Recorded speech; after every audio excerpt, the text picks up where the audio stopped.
మకర సంక్రాంతి పండుగ అందమైన ముగ్గులకు, గొబ్బెమ్మలకు, హరిదాసు పాటలకు, బసవన్న ఆటలకు, నువ్వుల మిఠాయిలకు, గాలిపటాలు ఎగరేయుటకు, మరెన్నో సంబరాలకు ప్రసిద్ధి చెందింది.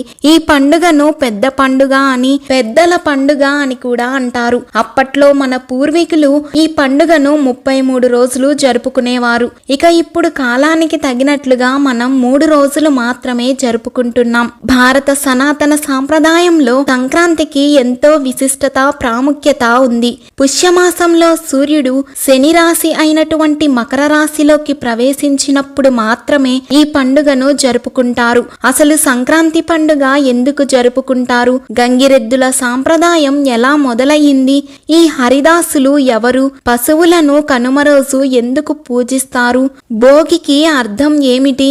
సనాతన ధర్మంలో సంక్రాంతి యొక్క ప్రాముఖ్యత, విశిష్టత ఏమిటో ఇప్పుడు మనం ఈ వీడియోలో తెలుసుకుందాం. ముందుగా మీ అందరికీ భోగాలనిచ్చే భోగి, సరదాల సంక్రాంతి, కమ్మని కనుమ, ఇలా ఈ 3 పండుగలు ఈ కొత్త సంవత్సరంలో మీ అందరి జీవితాలలో వెలుగు నింపాలని కోరుకుంటూ ఈ వీడియో చూస్తున్న మీ అందరికీ సంక్రాంతి శుభాకాంక్షలు. లోకానికంతటికీ వెలుగునిచ్చే సూర్యుడు 12 రాసులు అంటే 12 రాసుల గుండా ప్రయాణించటమే సంక్రమణం.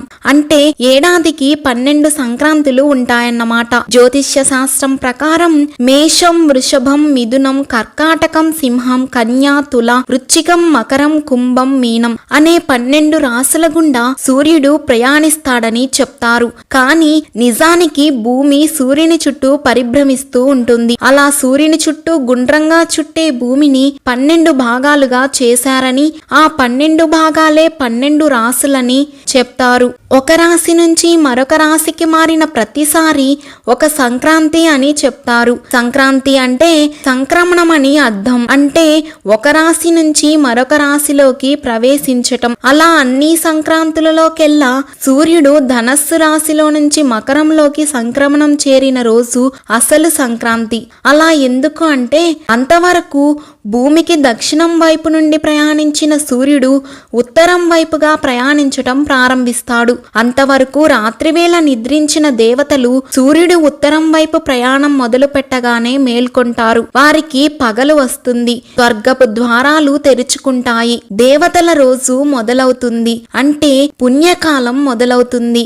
అందుకే మహాభారతంలో కౌరవ సేనకు ఆధిపత్యం వహించిన భీష్ముడు తన ఒంటికి జల్లెడు కొట్టిన బాణాలతో అంపశయ్య మీదే పడుకుని భరిస్తూ ఉత్తరాయణం రాగానే ప్రాణాలు వదులుతాడు. పురాణం ప్రకారం ఉత్తరాయణంలో శరీరాన్ని విడిచే వారి ఆత్మలు నేరుగా స్వర్గానికి వెళ్తాయి. అలా వెళ్లిన ఆత్మలు జనన మరణ చక్రం నుంచి విముక్తి పొందుతాయని విశ్వసిస్తారు. ఈ కథతో మకర సంక్రాంతి పండుగకు ఆధ్యాత్మిక ప్రాధాన్యం మరింత పెరిగింది. శ్రీమద్ భాగవతం మరియు దేవీ పురాణంలో సంక్రాంతికి సంబంధించిన ఒక ప్రస్తావన ఉంది. శనిదేవుడు తన తండ్రి అయిన సూర్య భగవానుడిపై పగ పెంచుకుంటాడు. ఎందుకంటే శనికి తల్లి అయిన ఛాయాదేవి సూర్యుడికి 2వ భార్య. సూర్యుడు తన మొదటి భార్య కుమారుడు అయినటువంటి యమధర్మరాజుని ఎక్కువగా ప్రేమించేవాడు. ఈ వివక్షను చూసి శని పగ పెంచుకున్నాడు. దానికి తోడు సూర్య భగవానుడు శనిదేవుని తల్లి అయిన ఛాయాదేవిని శనికి దూరంగా ఉంచుతాడు. దాంతో కోపంగా ఉన్న శనిదేవుడు తన తండ్రిని కుష్టు వ్యాధితో ఉండమని శపిస్తాడు. సూర్యుడు ఈ వ్యాధితో చాలా బాధపడతారు. తండ్రి బాధ చూడలేని యమరాజు సూర్య భగవాను ఈ వ్యాధి నుంచి బయటపడేసేందుకు కఠినమైన తపస్సు చేస్తాడు. ఆ వ్యాధి నుంచి బయటపడిన సూర్య భగవానుడు శనిపై కోపంతో శనికి సంబంధించిన కుంభరాశిని దహనం చేస్తాడు. దీనితో శనిదేవుడు, ఆయన తల్లి ఛాయాదేవి చాలా బాధపడతారు. ఈ పరిస్థితిని చూసిన యమరాజు తన సవతి సోదరుడైన శనిని రక్షించమని సూర్య భగవానుడిని వేడుకుంటాడు. యమరాజు ప్రార్థనతో సూర్యదేవుడు శనిని క్షమిస్తాడు. అప్పుడు శని తిరిగి తన కుంభరాశి వద్దకు వెళతాడు. అక్కడ అన్నీ కాలిపోయి కేవలం నల్ల నువ్వులు మాత్రమే మిగిలి ఉంటాయి. ఆ నల్ల నువ్వులతో శని సూర్య భగవానుణ్ణి పూజిస్తాడు. శనిదేవుడి భక్తికి పరవశుడైన సూర్యదేవుడు శనికి మకర రాశిని 2వ ఇంటిగా బహుమతిగా ఇస్తాడు. మకర రాశిని ఎప్పుడు సంపద మరియు డబ్బుతో వెలుగుతూ ఉండేలా సూర్యుడు మకర రాశిని ఆశీర్వదిస్తాడు. నల్ల నువ్వుల వల్ల శనికి కీర్తి లభిస్తుంది. కాబట్టి అవి ఎప్పుడూ ఆయనకి ప్రియమైనవిగా మారాయి. ఈ కారణంగా మకర సంక్రాంతి రోజు సూర్యుడు మరియు శనిని ఆరాధించటం ఆనవాయితీ అయింది. దానితో పాటు శ్రీ మహావిష్ణువు రాక్షసులను అంతం చేసి యుద్ధాన్ని ముగించిన రోజు కూడా ఈ సంక్రాంతి రోజే. మందార పర్వతం కింద ఉన్న అసురులను మహావిష్ణువు అనగదొక్కి ఈ రోజున దుర్మార్గం ప్రతికూలతలకు ముగింపు పలికాడు. సంక్రాంతి అంటే కొత్త ప్రారంభాలకు సంకేతమని భావిస్తారు. సంక్రాంతి పండుగ వచ్చేసరికి ఊరూరా గంగిరెద్దులు కనిపిస్తాయి. ఈ సాంప్రదాయం పూర్వం ఎలా మొదలైందంటే గజాసురుడు అనే రాక్షసుడు శివుని కోసం కఠిన తపస్సు చేశాడు. ఆయన తపస్సుకు మెచ్చిన శివుడు ఏమైనా వరం కోరుకోమన్నప్పుడు గజాననుడు శివుడిని తన పొట్టలో ఉండాలని కోరుకున్నాడు. శివుడు తన వరాన్ని అంగీకరించి గజానుని పొట్టలోకి వెళ్ళాడు. అయితే శివుడిని బయటకు రప్పించడం కోసం దేవతలందరూ కలిసి ఒక ఉపాయం ఆలోచించారు. అందరూ కలిసి వాయిద్యాలు పట్టుకుని నంది మొదలగు ప్రమదగణాలతో కలిసి గజాసురుని వద్దకు వెళ్లి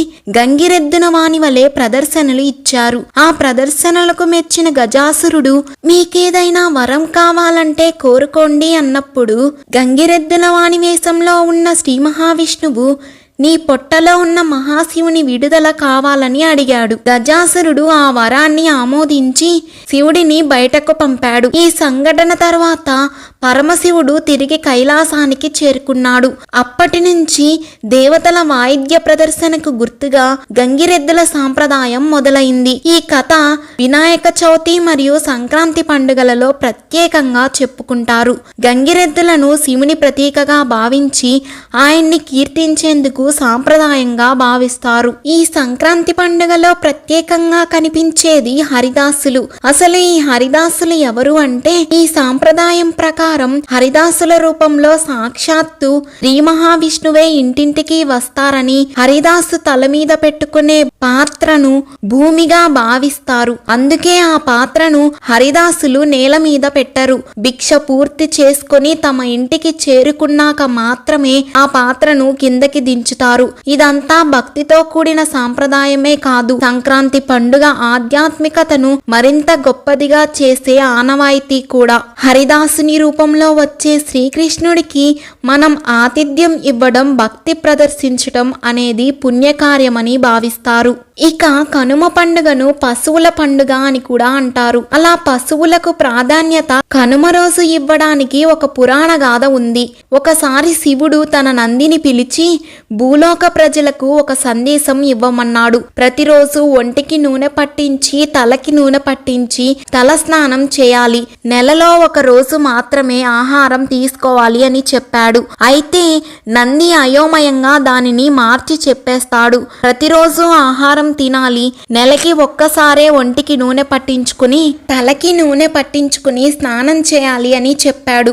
ఆ మాటల వలన శివునికి కోపం వచ్చి ప్రజలు రోజు ఆహారం తినాలి అంటే చాలా ధాన్యం కావాలి, చాలా ఆహారం కావాలి, ఆ ఆహారాన్ని పండించేందుకు నువ్వే సాయపడాలి అని నందిని శపించాడు. అప్పటి నుంచి ఎద్దులు రైతులకు సహాయం చేస్తూ వ్యవసాయంలో కీలక పాత్ర పోషించాయి. స్వయంగా నందీశ్వరుడే భూమిపైకి దిగివచ్చి రైతులకు ఆహారం అందించాడని కనుమ రోజు పశువులను నందీశ్వరులుగా భావించి పూజిస్తారు. ఈ సాంప్రదాయంతో వ్యవసాయం పట్ల ఉన్న గౌరవాన్ని, పశువుల ప్రాధాన్యతను తెలియజేస్తూ ఈ సాంప్రదాయానికి ఆధ్యాత్మికతను జోడిస్తుంది. దేవతలకు స్వాగతం పలికే పతంగులు. తెలంగాణలో పతంగుల పండగ చాలా ప్రత్యేకంగా జరుపుకుంటారు. అలా గాలిపటాలు ఎగరవేయటంలో కూడా ఒక పురాణ కథ ఉంది. ఉత్తరాయణ పుణ్యకాలం ప్రారంభమవుతుంది అంటే దేవతలకు ఇది పగటి కాలం కాబట్టి ఈ సమయంలో దేవతలు ఆకాశంలో విహరిస్తారని చెబుతారు.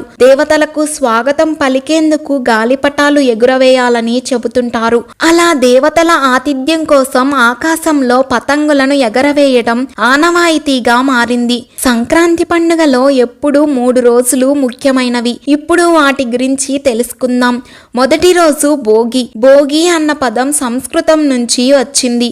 భోగి అనే పదానికి అర్థం భోగించటం. అంటే అంటే సుఖపడటం. 6 కాలాలు పడిన కష్టానికి ఫలితంగా అన్ని రకాల పంటలు కోతలు పూర్తయి ధాన్యం ఇల్లు చేరి అమ్మకం జరిగి డబ్బులు చేతికి వస్తాయి. భోగాల వల్ల వచ్చిన మదమెక్కిన మనస్సులు, అహంకరించిన మనుష్యుల నుంచి పుట్టిన అసహజమైన శారీరకమైన కోరికలను కాల్చి పరమాత్మని గుర్తించటమే నా అసలైన సత్యమని తెలిపేందుకు భోగి మంటలు వేస్తారు. మనిషి సుఖాలను చూసి ఓర్వలేని పీడను కాల్చివేయటానికి భోగి మంటలు వేస్తారని, భోగి రోజు చలి చేతులని కూడా లేవనివ్వలేదని, వెచ్చగా మార్చుకోవటానికి భోగి మంటలను వేస్తారని మరికొంతమంది వాదన. ఈ భోగి పండుగ జరుపుకోవటానికి మరొక కారణము గోదా కళ్యాణం. గోదాదేవి భూమిపైన లక్ష్మీదేవి అంశగా జన్మించింది. ద్వాపర యుగంలో గోపికలందరూ కాత్యాయని వ్రతం చేసి శ్రీకృష్ణుణ్ణి ప్రసన్నం చేసుకున్నారు. అందుకే గోదాదేవి కూడా తనని తాను గోపవనితగా భావించి మార్గశిర మాసంలో వటపత్ర సాయి ఆలయంలో ధనుర్మాస పూజలను భక్తి శ్రద్ధలతో చేసింది. తన తోటి వాళ్లతో కలిసి ఆమె శ్రీకృష్ణ భగవానుని స్తుతిస్తూ 30 పాసురాలు పాడింది. అంటే రోజుకు ఒక పాసురం చెప్పున ధనుర్మాసం మొత్తం 30 రోజులకు కాను 30 పాసురాలు ఆలపించి ఆ శ్రీకృష్ణ భగవానుణ్ణి సంతోషపెట్టింది. దాంతో ఆ భగవానుణ్ణి దర్శనమిచ్చి ఆమెను వివాహం చేసుకోవడానికి అంగీకరించారు. దివ్య కళ్యాణం జరిగింది. అందరూ చూస్తుండగానే గోదాదేవి శ్రీరంగనాథునిలో ఐక్యమైపోయింది. ఆ దివ్య కళ్యాణం జరిగిన రోజే ఈ భోగి రోజు. దానికి సంకేతంగా కూడా భోగి పండుగను జరుపుకుంటారు. ఈ అద్భుతమైన పండుగకి కలిసిన ఆధ్యాత్మిక విషయం లక్ష్మీ అవతారమైన గోదాదేవి సాధారణ జీవిగా జన్మించి మోక్షాన్ని పొంది సర్వోన్నత పరమాత్మలో కలిసిపోయిన రోజు ఇది. ఆమె చేసిన ఏకైక పని కృష్ణుని పాదాల వద్ద తనని తాను అర్పించుకోవటం. అహంకారం, స్వార్థం, నేను అనే గుణాన్ని, ఆలోచనలను వదిలేసి ప్రాపంచిక కోరికలను తొలగించుకొని అంతా ఆ సర్వాంతర్యామే, ఆ పరమాత్మే అని నమ్మటం. ఈ రోజున తెల్లవారుజామున భోగి మంటలు వేసి శీతాకాలంలో పేరుకున్న చెత్తను అగ్నిలో వేయడం జరుగుతుంది. ఇదే దురదృష్టాలను తొలగించుకోవటం అన్న నమ్మకంతో చేస్తారు. సంక్రాంతి పండుగ కోసం గొబ్బెమ్మలను పిడకలుగా చేసి వాటిని భోగి మంటలలో వేయటం చేస్తారు. రంగురంగుల ముగ్గులు వేయటం మరియు పాలు పొంగించటం కూడా చేస్తారు. సాయంత్రం సమయంలో బొమ్మల కొలువు పెడతారు. చిన్నపిల్లలకు రేగి పళ్ళు మరియు పూలను తలపై పోస్తారు.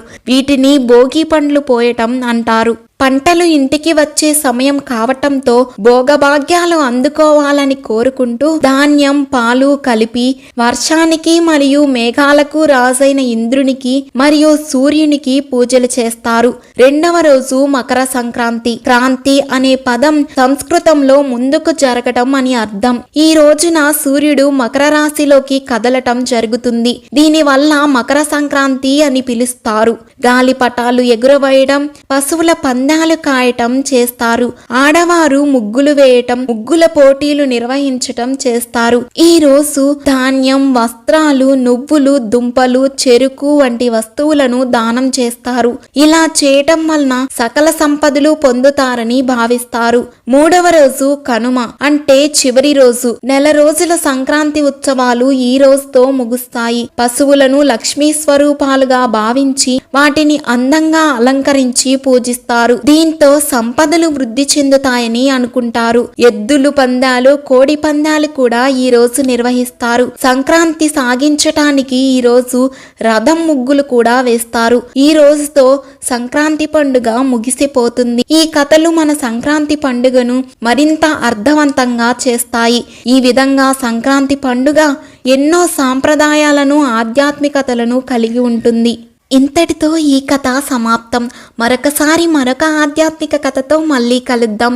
వీడియోని లైక్ చేయటం మాత్రం అస్సలు మర్చిపోవద్దు. మీ ఊరిలో సంక్రాంతి ఎలా జరుపుకున్నారో కామెంట్లో చెప్పండి. ఓం నమో నారాయణాయ.